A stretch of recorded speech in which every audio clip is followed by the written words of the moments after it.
ready. Bonjour à tous, welcome everyone. I'm Nelsie Mercier. I'm working for La Napoule Art Foundation, Château de La Napoule. And I first want to thank you for attending the first online event organized by Alive.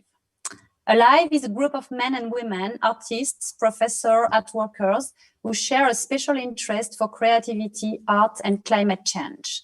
We also share an optimistic and inspiring vision of climate education. I am pleased to briefly introduce my colleagues who will speak for you today. Marian Mensah, who is a professor of climate change. She is passionate about climate change education and its challenges.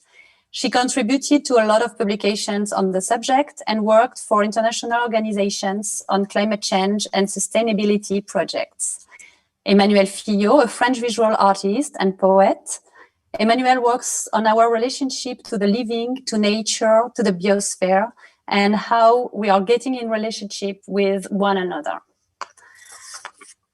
Ana Maria Hernando, an Argentinian living in the US, Boulder, Colorado visual artist, working on painting, poetry, installation work. Ana Maria shows in her work a special interest on questioning the balance between material and transcendent and our relationship with nature.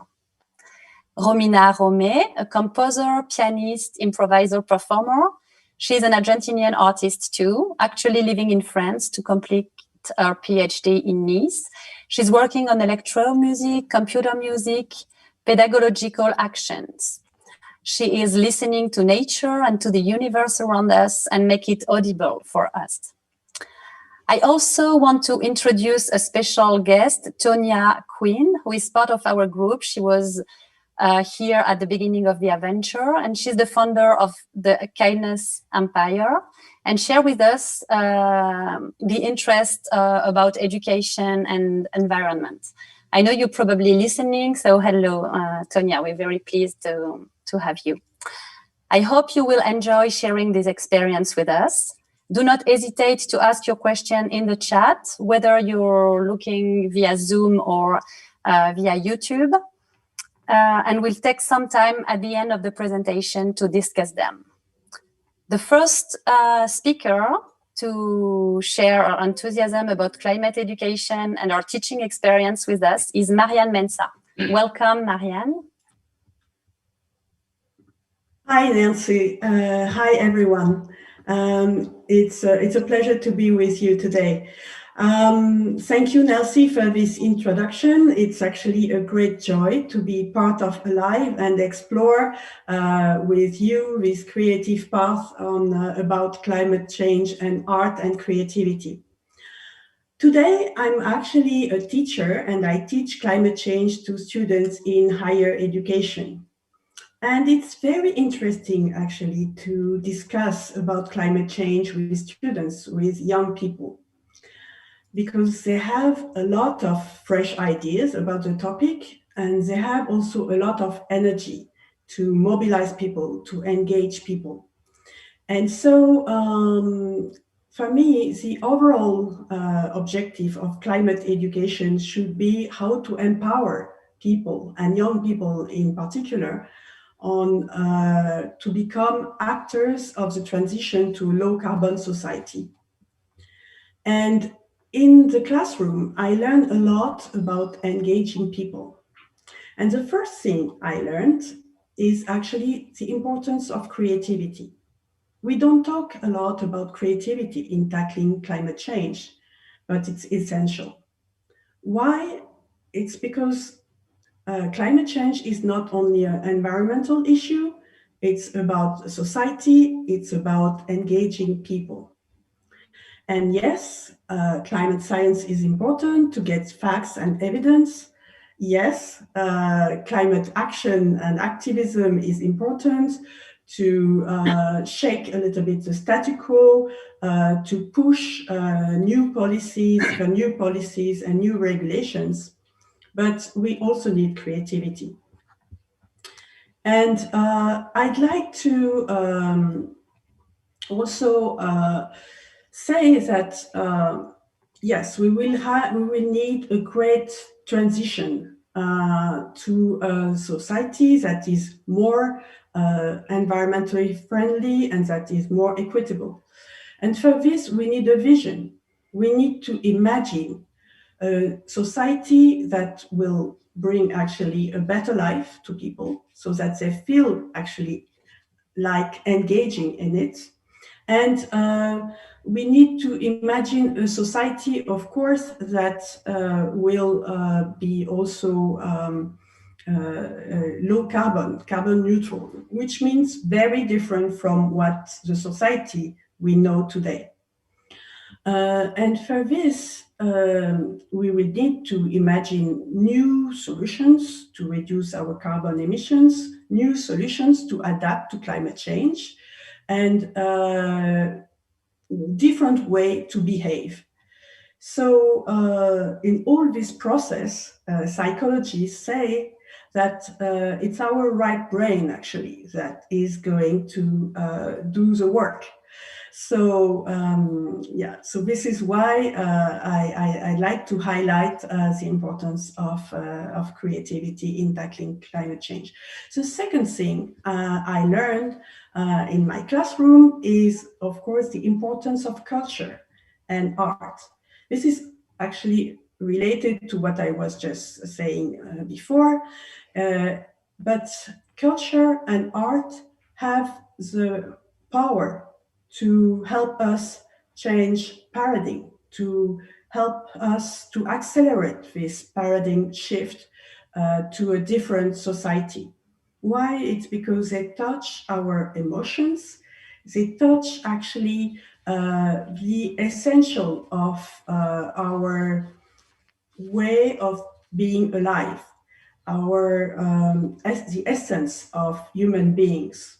Arts and culture have, this direct connection to this essential part of us. So they are. It's really great to be with artists in alive. Because they show us the way to reconnect to nature, they show us the way to listen to our environment and to be aware that we are actually part of it. We are not separate. Nature is not an externality, as we learn in economy. It's what nurtures human being, our society. And the artists in Alive are really amazing at connecting us with nature. And last, I would like to say that I learned also in the classroom that it's so important to experience things if we really want to change. Intellectual knowledge is not enough. It's not enough to know. We have to do, we have to experience, we have to feel.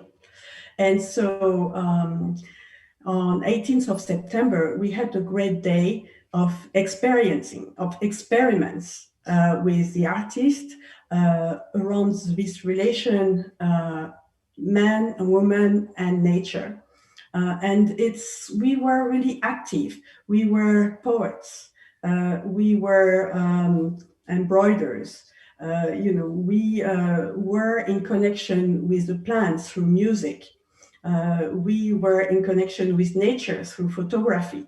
And we were part of it. We were experiencing ourselves.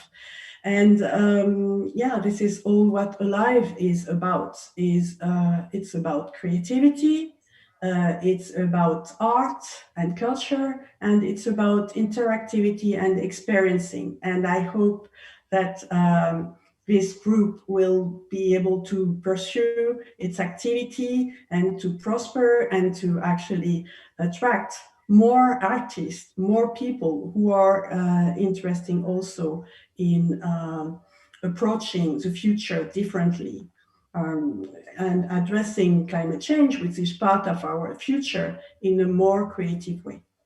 Thank you.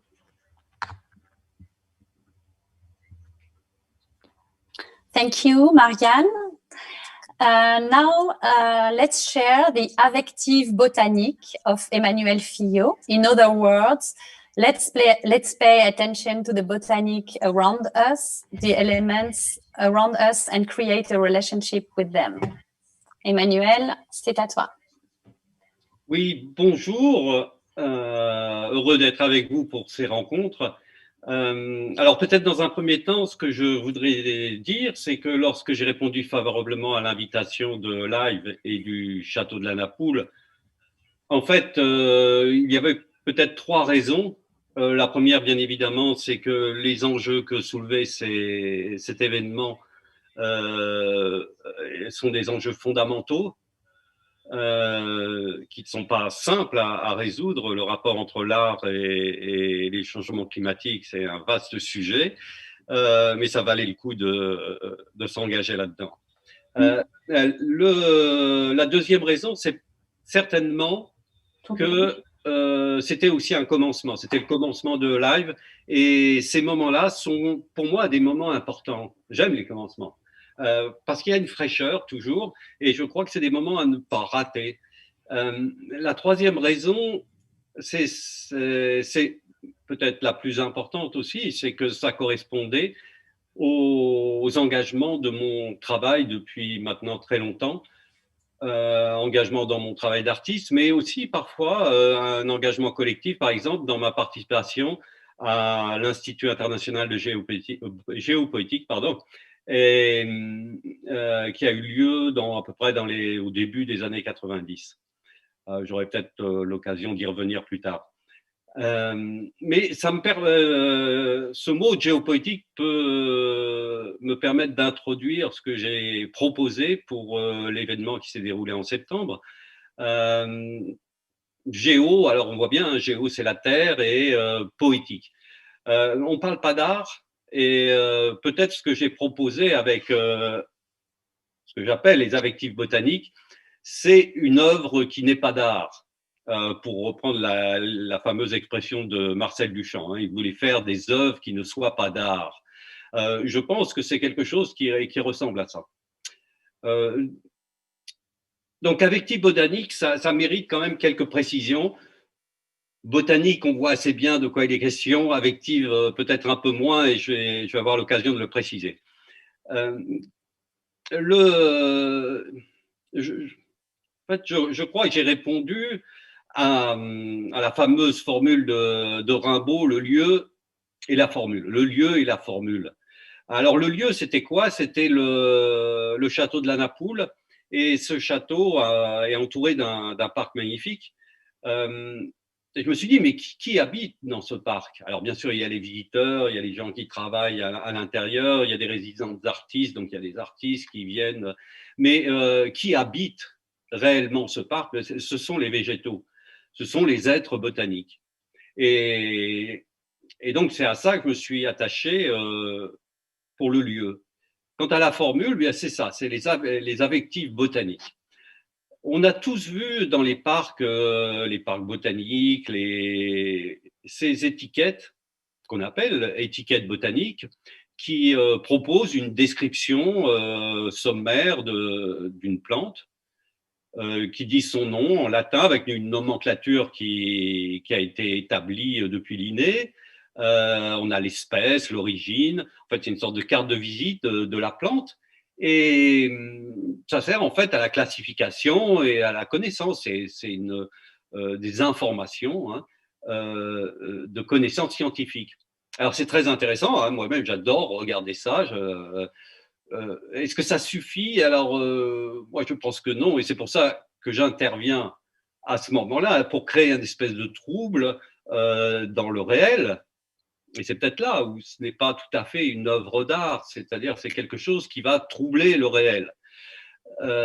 Lorsqu'on s'approche des étiquettes que j'ai disposées dans le parc, au pied des plantes, eh bien, on n'a pas ces informations scientifiques, mais on a une affective, c'est-à-dire un court poème, on va dire ça comme ça, un court poème qui se présente toujours sous la même forme.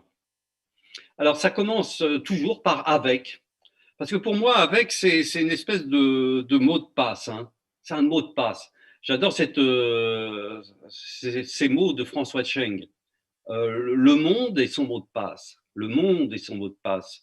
Alors pour moi, ce mot de passe est avec. Être avec, aller avec, peut-être plus que être avec d'ailleurs.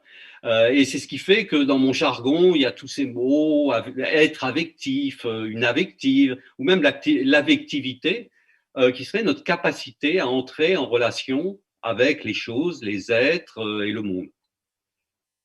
Donc, tous ces petits poèmes qui sont inscrits sur les étiquettes, qui sont plantés au pied des plantes et des arbres, commencent par avec. Après, il y a une courte phrase qui dit de quelle manière cette plante se manifeste à nous. Une fois qu'on a trouvé cette phrase, alors on est autorisé à dire le nom de la plante. En fait, une avective, ça serait presque le contraire d'une définition. Une définition, ça vient toujours après. L'avective vient avant le nom. En fait, une avective, ce n'est pas nommer une plante, c'est l'appeler. Hein, ce n'est pas tout à fait pareil de nommer que d'appeler. Alors, on peut peut-être donner des exemples, tout simplement. Hein. Lorsque je dis « avec ses bourrasques de lumière, l'olivier », avec ses bourrasques de lumière, l'olivier. Bien sûr que cet olivier, sous une lumière extrêmement vive du midi, toute cette frondaison de petites feuilles vernissées, claires, très claires et vernissées, et lorsque le vent s'engouffre dedans, effectivement, ce que l'on voit réellement, c'est une bourrasque de lumière. Il nous apparaît comme ça. Hein. Ou alors, lorsqu'on dit, avec sa tignasse toujours embuée de la lumière de la lune, avec sa tignasse toujours embuée de la lumière de la lune, le cèdre. Un cèdre, ça a une apparence, une silhouette, on va dire ça comme ça, toujours un peu ébouriffé, mal peigné. C'est une tignasse, hein, c'est une tignasse toujours embuée de la lumière de la lune. C'est comme nimbé d'une lumière froide. Hein. Le cèdre, il a une couleur un peu délavée, un peu bleutée, froide, et on a, même en plein jour, on a l'impression que c'est accroché à cet arbre, cette lumière froide de la lune. Donc à chaque fois, il s'agit effectivement d'essayer de trouver au plus près l'expression pour ce que l'on a perçu réellement de la chose. Alors,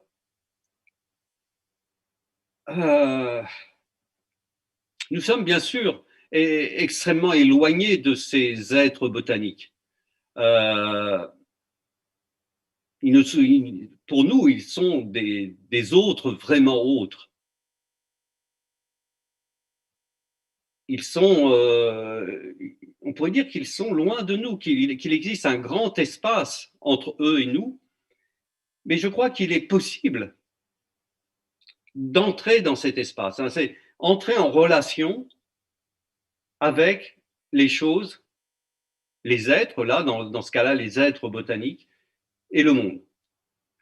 On pourrait dire que cette forme de l'avective, hein, cette forme poétique,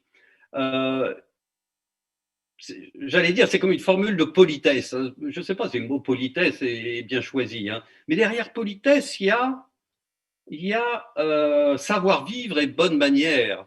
Ça peut paraître un peu commun, tout ça, mais savoir-vivre, ce n'est pas rien. Hein. Et des bonnes manières, alors on pourrait réunir les deux, hein, c'est en fait des bonnes manières de vivre. Là, à l'écran, on a une image hein, d'une avective, d'un petit panneau sur lequel est écrit avec leurs soins solaires et mauves les lavandes. Ce qui m'intéressait aussi, c'était comme dans cette image, on pouvait voir les ombres de la lavande sur le support. C'est comme si la lavande écrivait elle-même quelque chose par-dessus le poème. Donc, il s'agit bien, à travers de cette proposition, d'entrer en relation poétique avec les plantes et les arbres. Alors, pour terminer, je pense à la société aborigène, qui est très éloignée hein, de ce que je viens de dire. Et pourtant, pour les gens de cette société, pour ceux qui chantent, qui peignent, qui dansent, qui racontent des histoires, ils le font comme nous, mais dans un sens très différent. Hein. C'est-à-dire qu'on pourrait résumer le sens de leur activité avec cette phrase qu'ils ont choisie. Hein.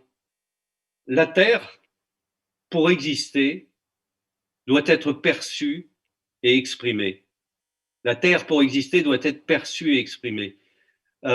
C'est presque une définition originelle de l'art. Hein, perçu doit être perçu et exprimé. Mais il y a une responsabilité hein, là-dedans, c'est que la Terre existe à travers ça. Et le sens de l'existence des hommes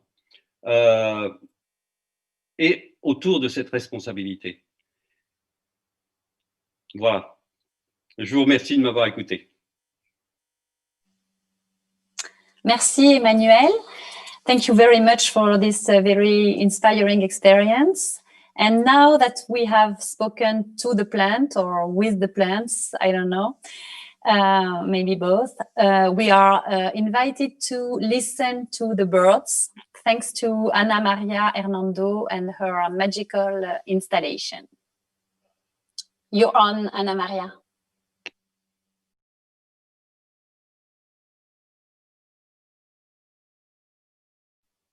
Hello, everybody. Can you hear me? Yes, Anna, yes. Hi, it's a pleasure to be here. The piece that I presented on the 18th and that I have been working on for many months is called Ecoton. And it's a two-part, it's Ecoton and Pájaros para las Ñustas. I began last year. I was very touched by results of some research for many years about birds and the decline of birds population in North America. And the result is that there is a fourth less birds than in 1970. And the belief is that this is the same proportion all over the earth. So I wanted to make a piece related to that around this, how many less birds we have. And usually the first birds to go are the songbirds because they are less aggressive.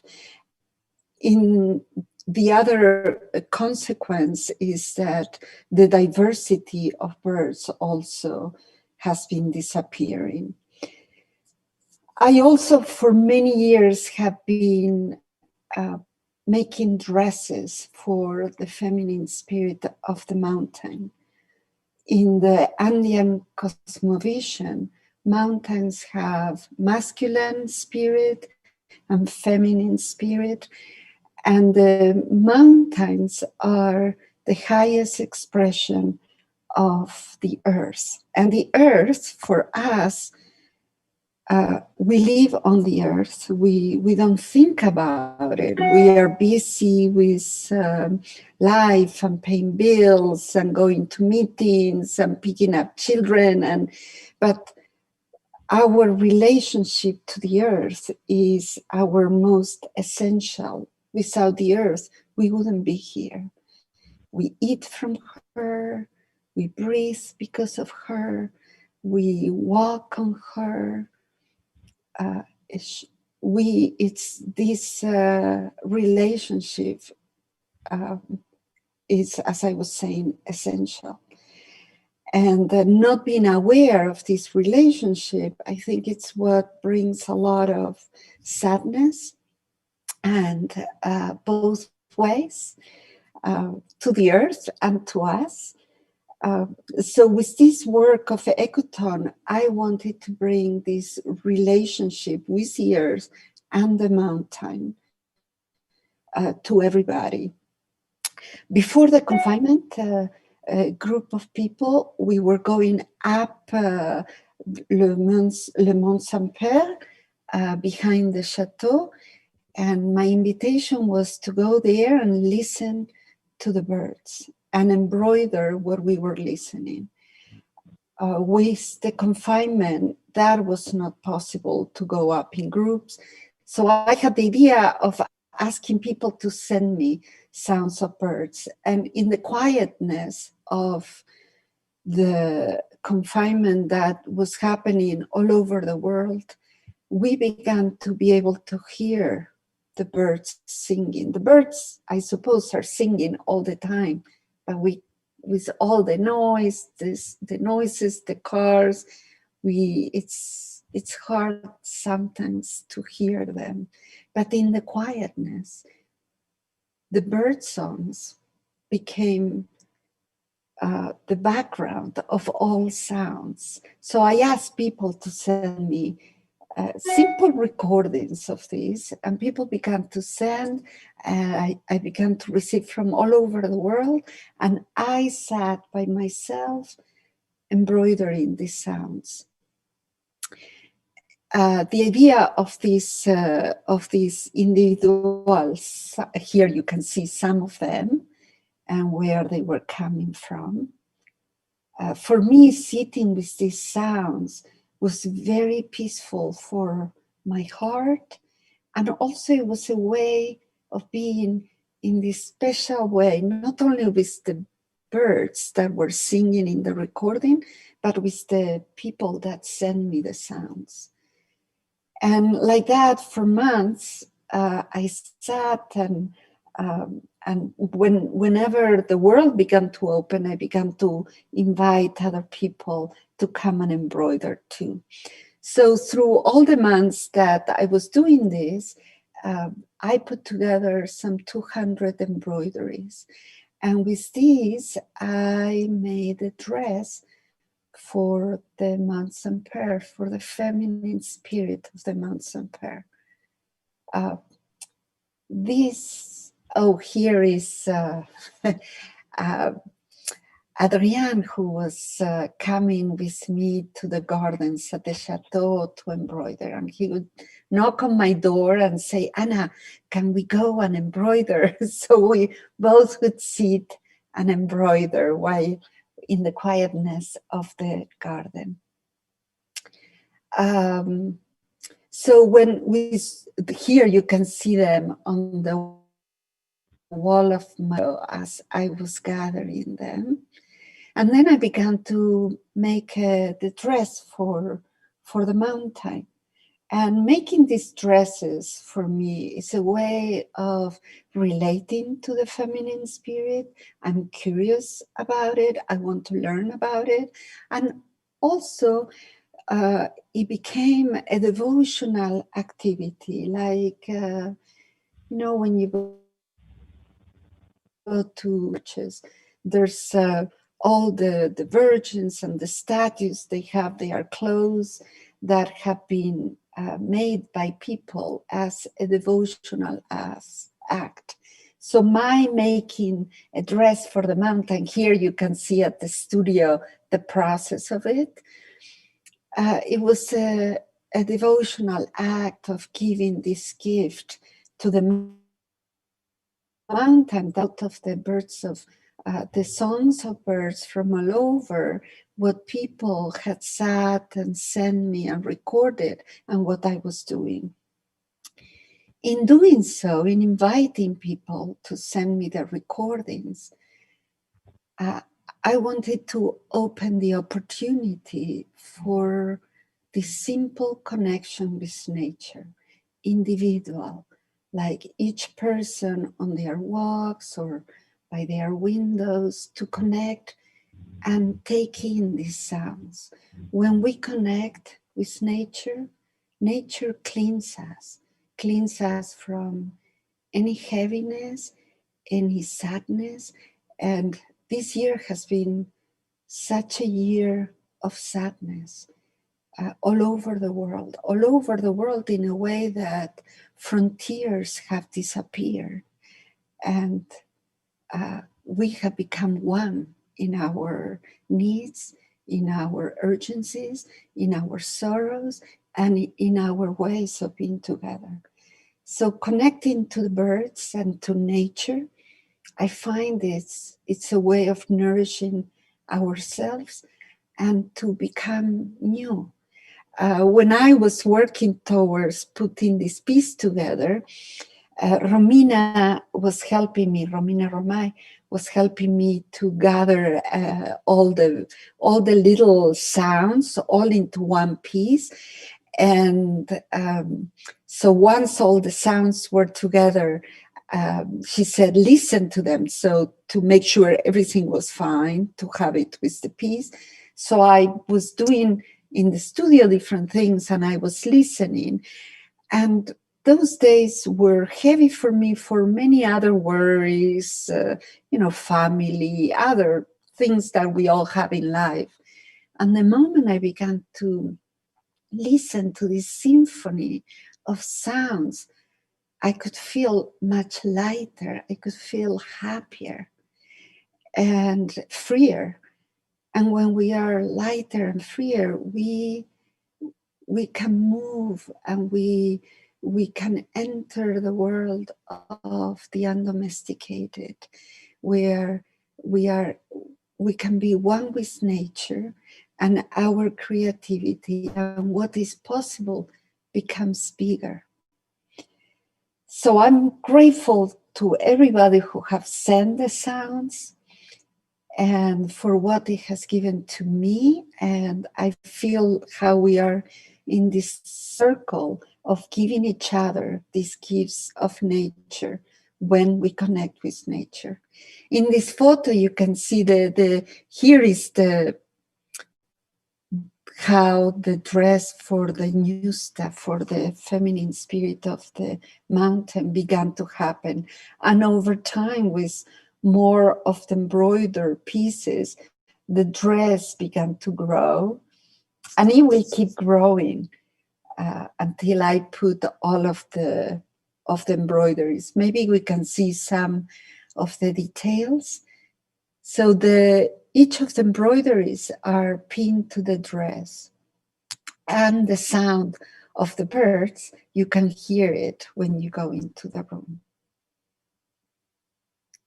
And here, the day on the September 18th, I invited people to listen to the sounds and embroider. And then on the left is Lolita, who was coming. In the last month I was at the chateau, she was coming and embroidering with me. Thank you, everybody.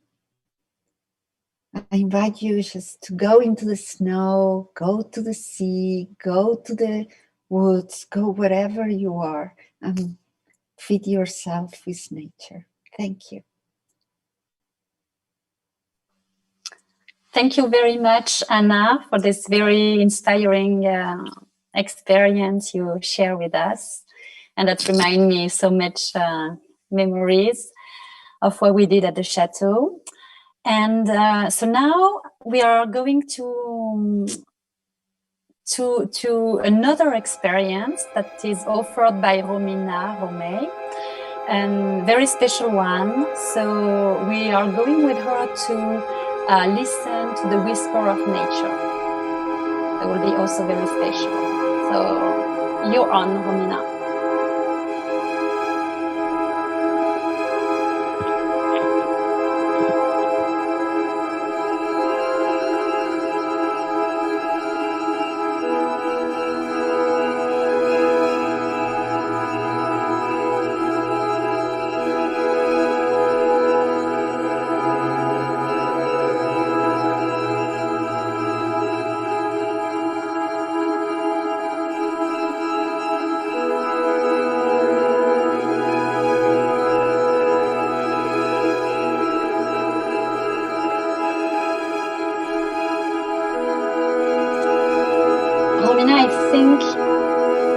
or Yes, okay.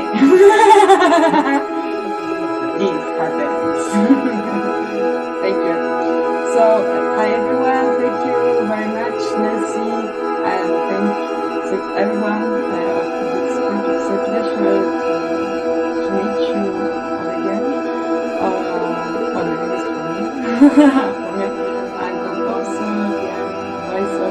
I'm since some years. I know I'm like including like my connection, love with all what we call nature.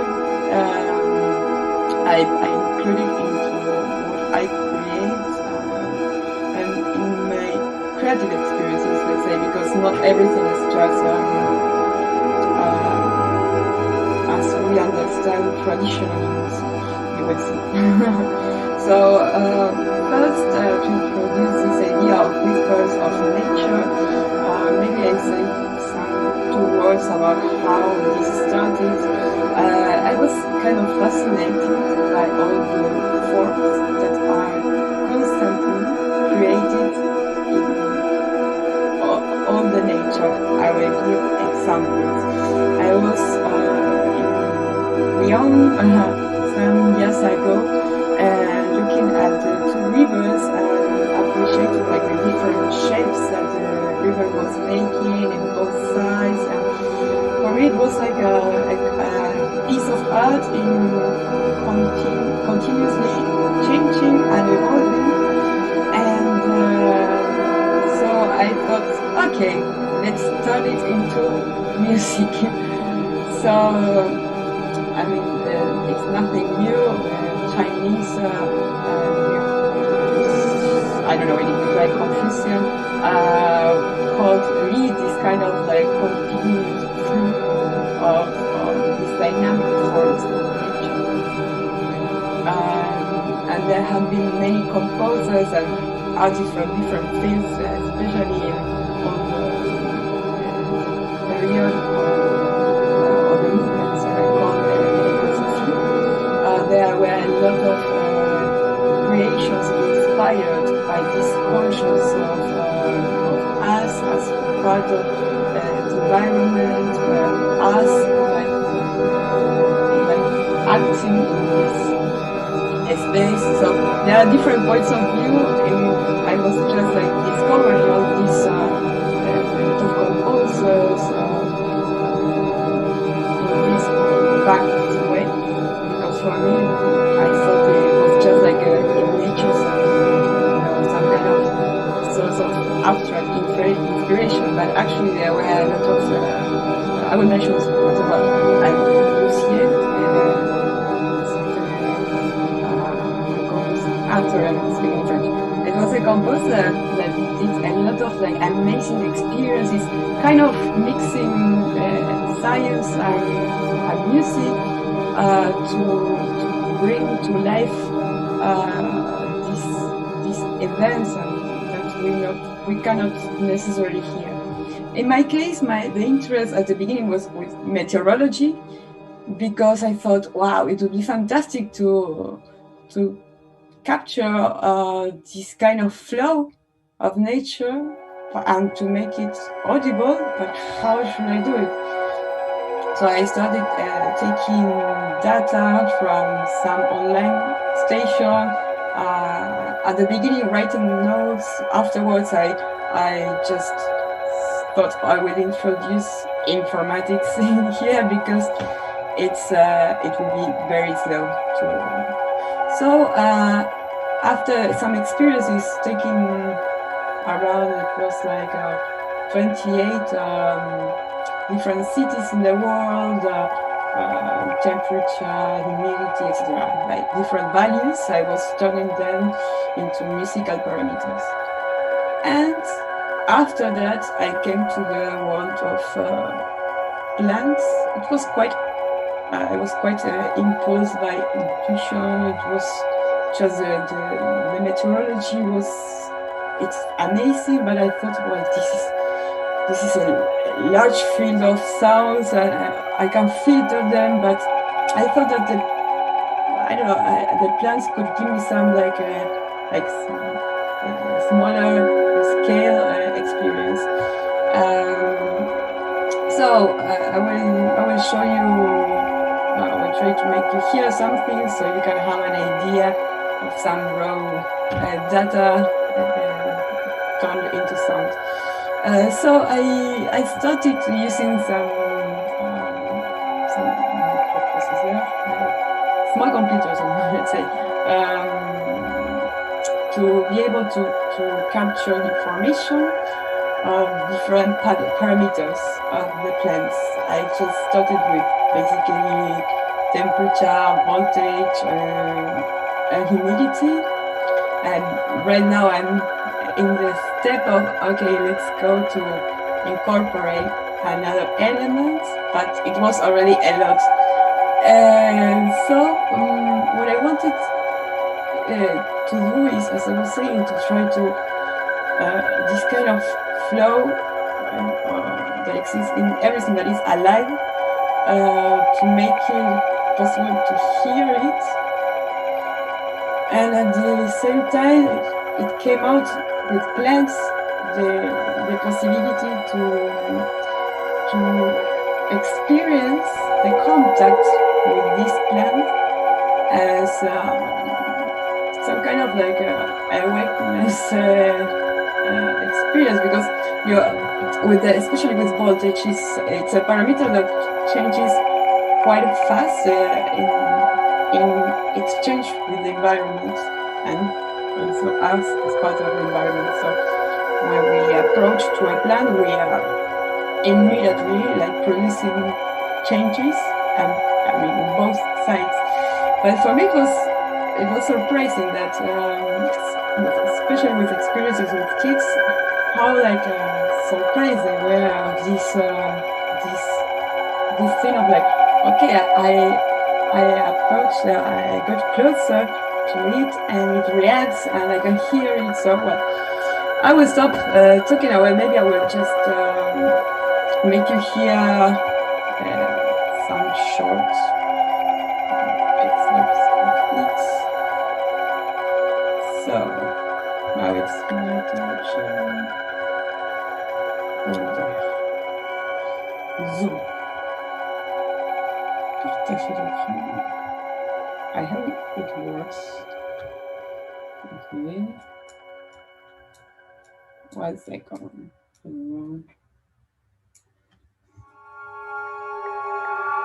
Write it down. So I will make you hear some like short excerpts of like some raw certification of these 3 parameters of 4 different plants. We have the chamomile, Christ marine, lavande, and angelica. So we'll start hearing the chamomile. I hope you can hear. If you don't do it, maybe Marian, you can tell me, hey Romina, we cannot hear you. Let's go.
Okay, I will just go a little further so you can hear another one. Let's see the Christ marine that will be around here. Yes. So let's see.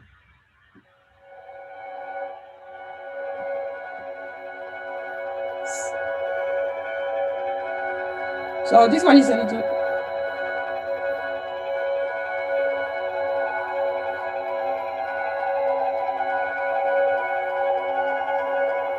I hope it's not so. So what we hear, actually, I will put a little lower. So what we hear actually is these different parameters that I'm not in this case. I'm not in this case interacting as I did in other times, trying to play with the proximity, with the presence between the plants and me, but it was quite just like putting the sensors, like processing this data and just transforming them into like MIDI notes, some kind of code in music for like, especially what it is electroacoustic music. And but this idea of incorporating different elements is because every organism are very complex. So I needed to, and this is nothing. It's just 3 parameters, and I am not transforming like or approaching notes to some tonality or whatever. It's just what comes out, and I think that plants are quite interesting because these relationships between the different parameters create very interesting flows. Okay, just the last one, maybe. Let's see. This is the lavande. I will put it this.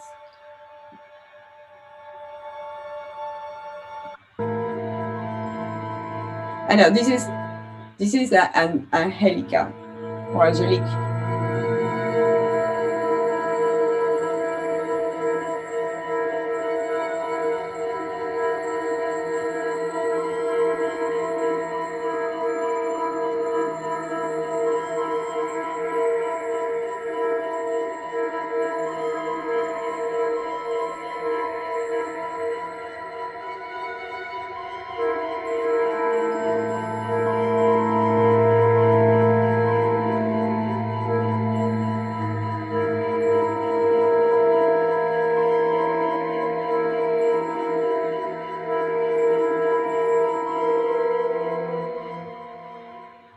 Right, just sounds more like okay, I will stop the partage d'écran. 1 second, I come back. Good. So this is just a first impression to share. Maybe next time we can like I hope like we can continue to make people be part of these experiences. Hope it can bring some new perspectives or new experiences that could touch our culture. So thank you very much for everyone, and I give the word, the parole. Let's see. Thank you very much, Romina, and thank you very much to each of you. This was really, really great and a very good reminder of what we had on last September, and we hope to be able to do that again for real, not under a screen. But it's still, the emotion is still here. I think we can, everybody can light on his camera and put his microphone at work. And I don't know if there is questions. I don't see any on the Zoom, and I don't have access to the YouTube. So Romina, if you can check if there is. Otherwise, I have some questions. Yeah, I can check also. Yeah, if you check if there is a question, because for some reason it doesn't work for me.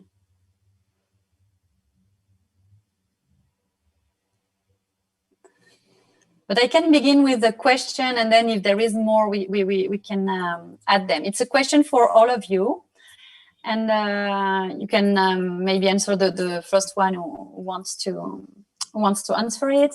Is how did you come to speak, create, produce pieces about climate change, nature? Was it an evidence from the first beginning of your work, or did you felt an emergency to talk about it? And even you, Marian, how did you came to teach climate change? What was your, how old did that begin? What was the, what made you do that? The trigger for me, Nelsie, was actually at school when I was at the university in the US, and we had a negotiation class, and which was on a negotiation of climate change, on climate change agreement. So we were, really in the role of negotiators, negotiating for 24 hours. And for me, this is one of the most salient experience of my studies there. And it made me understood it made me understand actually the dimension of the issue, what was at stake, and how it was actually about collective intelligence to be able to tackle this issue. So, and this is also how I became aware of the importance of education in tackling climate change. Thank you, Marian. Anyone who wants to? Anna Maria? So for me, I didn't come to it because of climate change. I mean, of course, it hurts to see the consequences of climate change, but the attraction for me came years ago, where in the work I began to move closer to flowers and closer to nature, and very much intrigued by what I was talking before about the life and the life that nature provides us as humans, and the spiritual connection, the happiness that I feel when I'm by a creek and just hearing the water trickling and what it does to my body.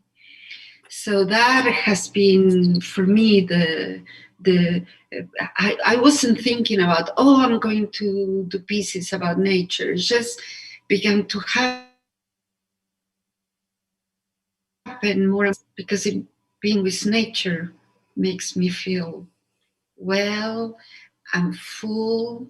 I feel that all of the parts of me, my heart, my mind, my soul are alive and aligned. And also, when I'm in nature, I feel that my borders are not these borders, but I become bigger, I become one with the sounds and the wind and the colors and the hours of the day and the light of the moon. So I think that's how I began to focus into nature, or nature began to focus on me. I'm not sure how it works, but it has been coming into my work more and more. And of course, the urgencies of climate change that are impossible to deny, especially every year that passes. There's the consequences we all feel them. So in that way, it's a way also to talk about that and the urgency. I feel how we are at this edge of life and death, and every action we take has a consequence for that. And so that in that awareness, that urgency also has come into my work. Thank you. Thank you. Anyone else about this subject, Romina or Emmanuel? Romina. I think no, I was gonna say just that that it's following Anna Maria. I was thinking that actually it's interesting this these different experiences, how they make us relate with something that is all the time around us, but it's as if we our perception of things will change through this experience where we involve our presence, our how to say it, we are present, we have to hear, to be there. And actually it's not just like I thought it also for the people that, for example, that on the meeting between all of us, and I was hearing Ana Maria, and they were resounding these words of, for some mystical encounters, that some project related to our meetings. And I also was thinking Emmanuel, how like he was with this Avectic, and then we met, and then he was reading, and it was this kind of circumstances that make us encounter also between humans, no? Because I feel that it's this connection with when we say with nature, also is at least as I understand it, as we as part of this, is also to connect with us, and so I'm very glad. It's very inspiring what everyone does in its different aspects, and I hope that we can also like discover like people that can also be interested in joining, and it would be, it's more than welcome. I think that for all of us. So yeah, just Thank you, Romina. Emmanuel, tu avais quelque chose à dire? Oui, si j'ai bien compris la question, il s'agit de savoir un peu comment on est... C'est ça, comment vous êtes arrivé à produire des œuvres en lien avec la nature? Est-ce que c'était une... Voilà. Oui, alors, je ne sais pas, c'est une question difficile pour moi, parce que j'ai l'impression d'une évidence depuis l'enfance. Hein. Moi, je suis né dans une famille où la culture existait très peu. Hein, et par contre, il y avait un rapport presque traditionnel à la nature. Et je m'aperçois de plus en plus, en côtoyant d'autres gens, que j'ai eu une chance incroyable d'avoir ça comme héritage, comme formation de base, on va dire. Donc ça commence là, ça commence dans l'enfance, comme une évidence. Après, ça a pris d'autres formes. Là aussi, c'est un peu historique peut-être. C'est que j'appartiens à une génération qui a vu se développer le mouvement écologique sur le plan politique, qui était où j'ai pu m'engager quand j'étais adolescent attardé, disons.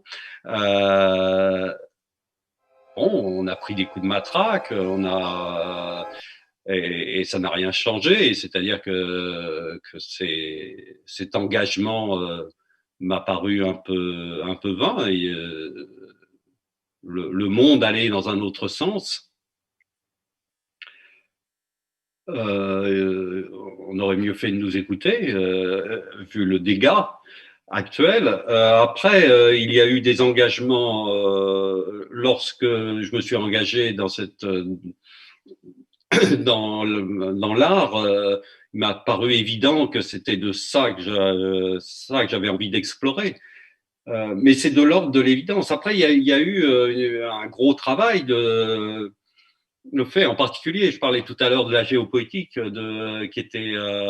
qui a été un mouvement initié par un poète qui s'appelle Kenneth White, un poète écossais, dans un moment où il y avait beaucoup de gens qui parlaient d'écosophie, d'éco-philosophie, d'éco-poétique, d'écologie de l'esprit. Enfin, tous ces termes-là et ces notions-là étaient brassés à l'époque. Donc, dans la géopolitique, il y avait cette idée de repenser fondamentalement notre relation au monde et à la Terre, à la biosphère, et d'appuyer ça sur la notion de poétique comme une espèce de connaissance originelle, de connaissance. J'ai un ami qui parle de connaissance amont, hein, à l'origine, à la source, quoi. Donc ça a été une aventure intéressante, d'autant plus que c'était dans les années 90. Nous n'avions pas cette espèce de pression. On n'avançait pas avec le couteau dans le dos comme aujourd'hui, avec ce sentiment d'urgence. Alors ça avait un côté négatif qui fait que l'audience n'a pas été celle qu'on pouvait attendre. C'était un peu trop tôt, certainement. En même temps, ça avait un avantage incroyable, c'est que vu qu'il n'y avait pas cette espèce de pression, ça permettait du travail de fond, un vrai travail de fond. Et donc, je sais pas, c'est peut-être ma réponse. Alors, c'est vrai que j'ai pas une attitude, comment dire, je découvre pas l'importance de notre relation à la Terre. À cause d'une catastrophe imminente, éventuelle, ou je ne sais quoi. C'est pas de cet ordre-là, en tout cas. Merci Manuel. Non, ta réponse était très intéressante. Et je voulais. Oui, vas-y, Marianne.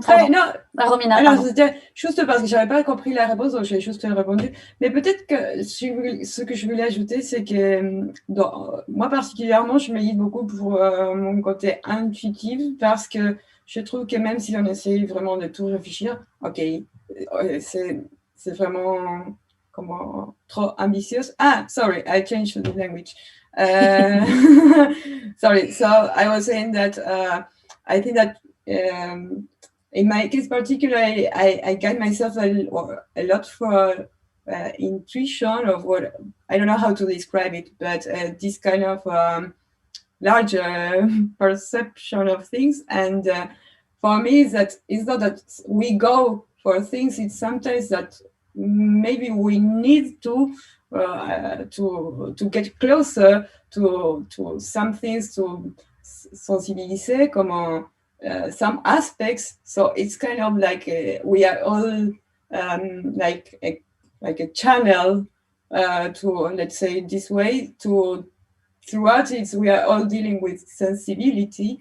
And it's just if as I know that there were different moments of that where these questions came out, but I think that we feel things where so it's a presence of being here in this today that we are touched by more or less consciously for reality. So I think that then we realize later with time maybe the reasons why, but it's also like a part of like we are mean, and this is my vision, mean to do some things. It's not just that we are like yes, I was looking for some inspiration for making a composition. So I think it's more like like we are all in some press, some moments. So we are. Yeah, I wanted to add also that. Like, thank you. Thank you, Romina. I think you matched my second question. Who was, as Emmanuel said, a lot of, I mean, he said that he had a time of activism that he felt a little bit useless, and so moved to other way of expressions and creation for more meaningful for him. And did you realize, and I'm sure Marianne totally realized that that's why she took this path of teaching, that your creations, even if it wasn't meant to be an activism act, but something very intuitive. Anna Maria said an evidence, so it's something else. But are you aware that your creations, your music, your poetry, your installation, your paintings, everything are very valuable and incredible tools for people and for professors to take a new path to teach and to sensibilize people to climate change? Were you aware of that, or? I know it's probably came after the intuition of the evidence at the beginning, but then, and I think this is all why we are here, because we want this different approach, because we want to be inspired by art, by creativity, and not use or listen to all the same talks. If no one talks, I will talk. No, but just a small, like, where some experiences with kids, and I was with this, plants. Actually, one of the first steps to doing these experiences was with kids, and for me it was like this reaction of first of like thinking. I remember a kid saying like, "Oh, the plants sing. They are alive." I was like, "This is crazy." And then also because me as a musician, as everyone that has played an instrument, we are trained through years to develop more sensibility to manipulating this object called instrument. And it's a lot of elements, no? But in this case, I was like making like with them some ensemble with plants in the Sirma here in it, and I was amazed of how just this idea of creating music through the touch or just the approach was like awakening so much attention of this. And they were, I don't know, around 11 years old, something like that.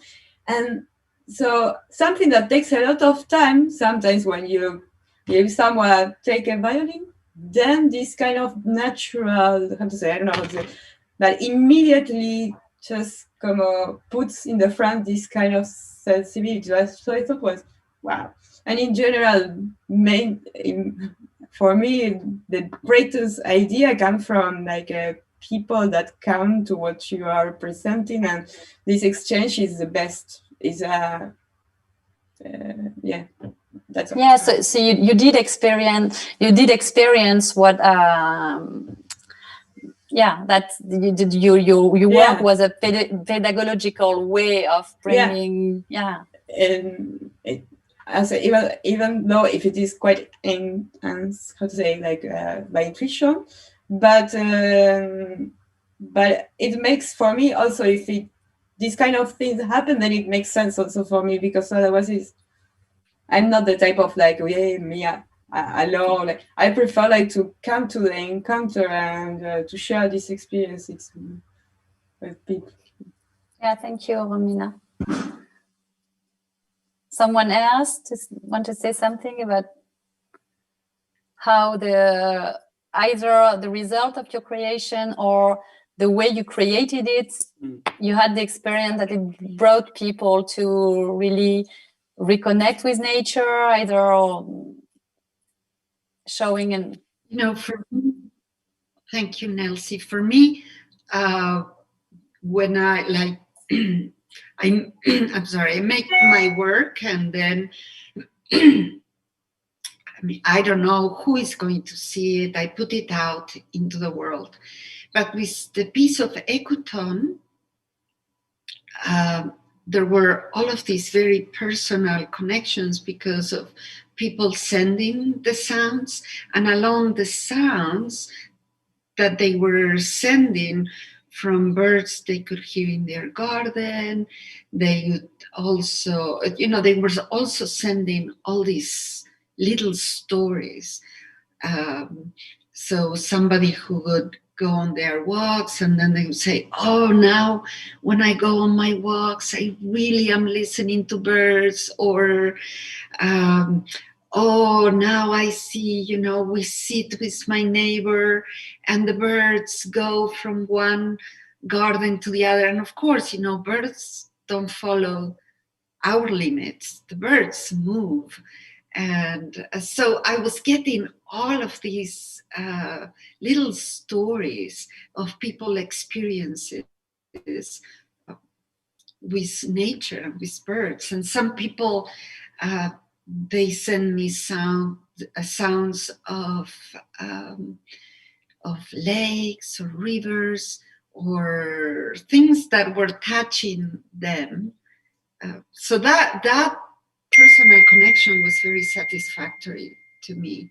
But what I know is when I make the work, my work is to make it, to make things. And then I put it out there into the world, and I hope the world is listening.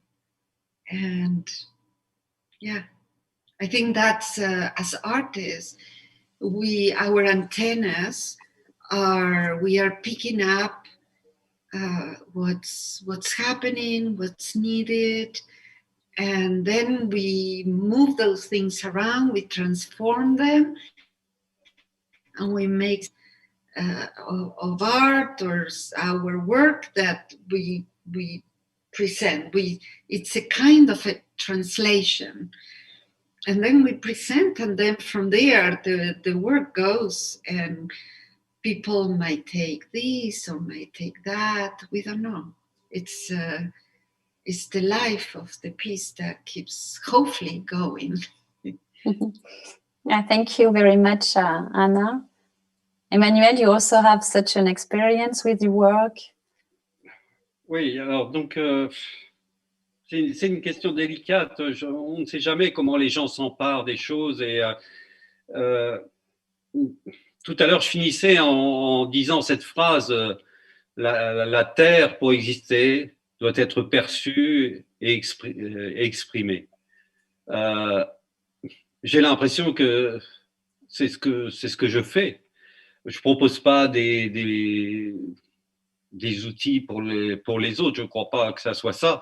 Je poursuis obstinément depuis le début ce travail-là. Et en tout cas, je ne crois pas qu'on peut créer dans un but de cet ordre. C'est ce qui fait la faiblesse de l'art ou de la poésie ou de ce type d'activité. Ça en fait une grande faiblesse parce que on peut mettre en doute son efficacité. C'est pas mon cas. Hein. Voilà, c'est une autre efficacité parce que ça peut soulever les consciences aussi, mais ça peut pas les soulever parce que on le voudrait. On peut pas exercer une volonté là-dessus. Je sais pas, ma deuxième réponse, ça serait que moi, je ne fais pas ça pour envisager une transition possible ou un futur. C'est maintenant que je le fais. C'est maintenant. Je dis, voilà, vous pouvez vous promener dans ce parc et lire ces poèmes devant ces plantes qui sont là devant vous. Voilà, c'est maintenant. C'est pas pour un futur. Hein. Alors, est-ce que il y a cette question d'efficacité de l'art? Alors peut-être faudrait changer il faudrait changer la notion d'art. L'art tel qu'il est vécu aujourd'hui par les artistes, peut-être n'est pas la bonne solution et telle qu'elle est proposée par notre société. C'est assez récent qu'on envisage l'art comme ça. Et je pense que c'est très ambitieux, hein, mais j'ai l'impression que ce qu'il faut remettre en cause aussi, c'est l'art lui-même. C'est pour ça aussi que j'avais voulu faire une proposition très minimaliste, très discrète. J'ai très peu d'impact sur l'environnement avec ce que j'ai fait. Hein. Tout est recyclable, il n'y a aucun problème. Hein. Je peux avoir la conscience tranquille de ce côté-là. Il me semblerait extrêmement étrange de continuer à faire d'immenses sculptures avec des matériaux. Quand on pense, je sais pas, la masse anthropique, c'est-à-dire ce que produit l'homme, hein, les artefacts que produisent l'homme, cette année a dépassé la masse du vivant sur Terre. c'est une vraie question aussi pour l'art. Est-ce qu'il faut continuer à faire des œuvres d'art, des artefacts, ou est-ce qu'il faut plutôt trouver des moyens plus minimalistes, plus discrets, pour rentrer en relation avec le vivant?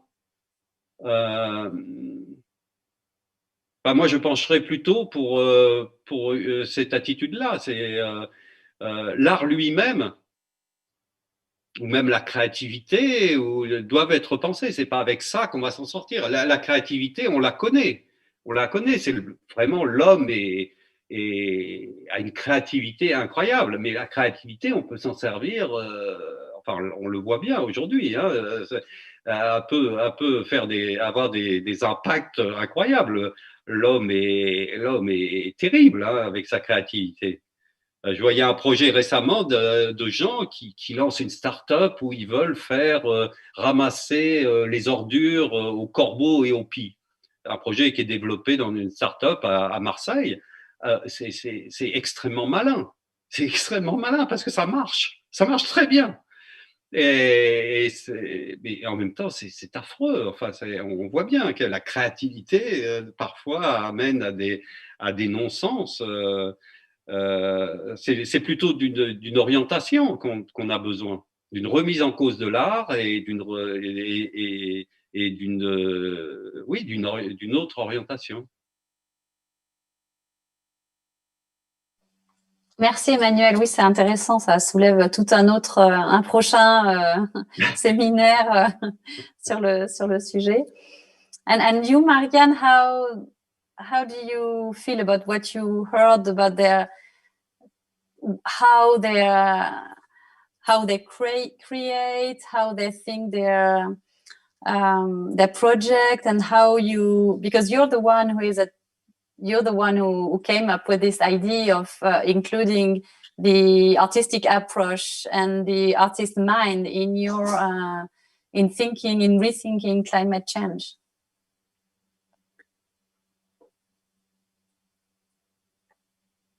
Yes, we need different approach. We need to rethink the way we approach the issue, because we see that climate science is not enough. People know the facts. Now, who can say that he doesn't know about the facts and the urgency of acting? But why don't people move? Why don't people change? What is this factor of inertia? And psychologists say very clearly that, in the face of a great threat, we tend to flight or fight. But there should be a middle way. The middle way is to act, and to act proactively, and to act, now. Yes, we are in the present. I totally agree with Emmanuel. It's not in the future. It's now that we need to change. And let's say that culture has a great power to inspire people at a large scale. And we need a paradigm shift at a large scale. So this is a kind of experiment, but art, music, paintings, have influenced society very profoundly and have helped people change in very profound ways. And so in the past. And so I think there is a lot to explore. Yes, this doesn't have to be really intentional. This is experiment. And, we need to see whether it works or it doesn't work. But I think from the young people also, there is this call for a future, and it's legitimate. How can you say people, you don't have a future? It's actually, we are not our generation. We can't say this.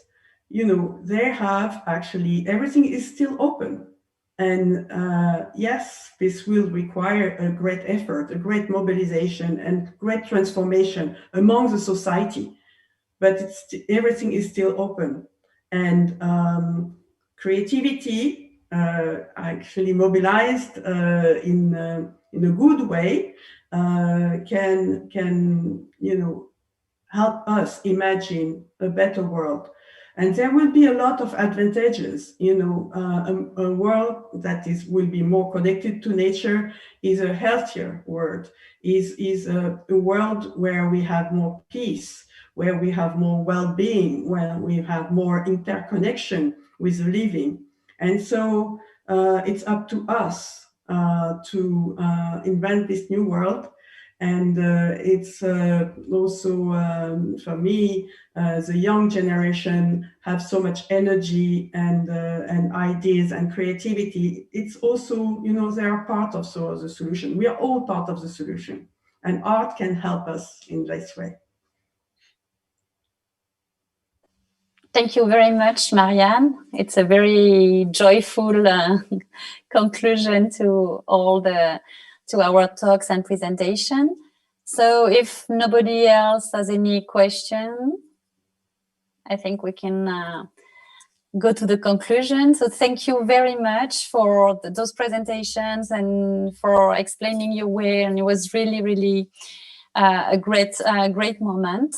And we all hope that this group Alive will grow, and we want to add any person who is interested who share the interest of climate change, education, art, creativity, and who share also our vision, which is, as you all have seen, positive and optimistic and inspiring. We find new ways of talking about climate change. And we will be very happy if anybody wants to join. You can use the email address that was on the invitation to contact us, and we will be happy to contact you and open the dialogue and include you in all our communication. It's just there, alive@climate@gmail.com. And so do not hesitate to use. Do not hesitate also to follow us on social medias. And our group is very new, so thank you for everybody who has listened to us. And we hope to do much more events, maybe virtual events, but also real events in the future. And we will communicate everything on Facebook, on Instagram, on our website. So thank you for having been with us, and thank you for contacting us if you're interested to talking with us and to know more about the Alive group. And thank you to all of you for your wonderful participation. Thank you, Nancy. Thank you very much. Thank you. Thank you. Bye. Bye. Bye-bye.